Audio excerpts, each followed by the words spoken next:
Alauna ng madaling araw nang marinig ko ang huni mula sa ilog at tinawag nito ang pangalan ko. Hindi yun malakas, hindi rin malinaw, pero sigurado akong ako ang tinatawag. Lumaki ako malapit sa isang ilog kung saan ang tubig ay parang salamin sa araw at parang bibig na nakanganga sa gabi. Tahimik ang baryo namin paglampas 10:00. Walang sasakyan, walang ilaw kundi buwan at bituin. Pero tuwing tag-ulan, may isang kwento na paulit-ulit sinasabi ng matatanda. Kapag may narinig kang humuhuni sa ilog, huwag kang sasagot. Hindi nila sinasabing aswang iyon. Hindi rin nila tinatawag na multo. Basta siya.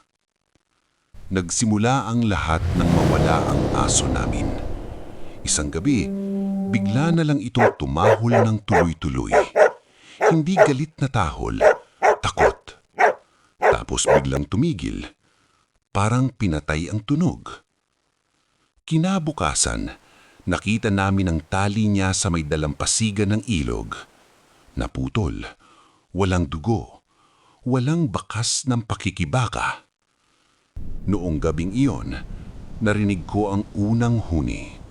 Parang babae na kumakanta mula sa malayo. Mabagal, paulit-ulit ang tono, nakakaakit, nakakalungkot.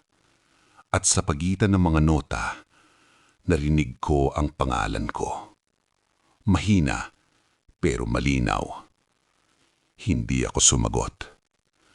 Kinabukasan, si Mang Ambo, ang mangingisda sa tabi namin, hindi na umuwi. Ang bangka niya natagpuan nakatali pa rin, pero basang-basa ang loob. Parang may umakyat mula sa tubig. Walang katawan, walang palatandaan. Isang gabi, hindi ko na napigilan ang sarili ko. Lumabas ako habang tulog ang lahat. Ang ilog ay makintab sa ilalim ng buwan. Tahimik, walang alon. Tapos narinig ko ulit ang huni. Mas malapit, mas malinaw. At sa pagkakataong iyon, hindi lang pangalan ko ang binanggit. Lumapit ka. May nakita akong hugis sa gitna ng tubig. Hindi lumulutang, nakatayo. Hanggang biwang lang ang kita, pero ang ibabang bahagi, parang hindi tubig ang kinatatayuan nito. Parang may matigas na bagay sa ilalim. Unti-unti itong gumalaw papunta sa pampang. Walang alon, walang tunog ng hakbang. Tanging ang huni lang. Napansin ko ang mukha nito habang papalapit. Maputla, maganda. Pero mali ang ngiti, masyadong malawak, parang hindi sanay sa balat na suot. Biglang tumahimik ang lahat. Walang kuligrig, walang hangin, at doon ko napansin, hindi ito tumitingin sa akin. Tinitignan nito ang refleksyon ko sa tubig. Parang may iba pa roon. Biglang may kumalabit sa balikat ko mula sa likod. Napalingon ako. Walang tao.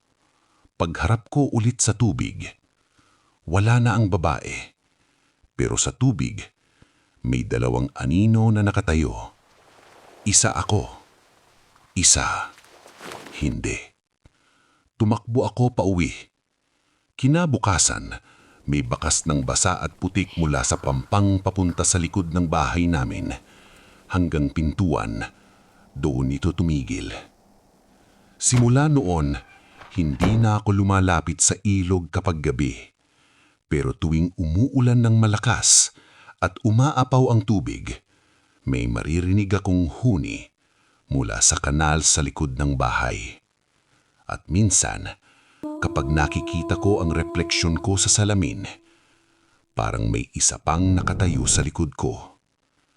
Hindi ko pa siya naririnig magsalita ulit. Pero alam kong kilala niya ang pangalan ko.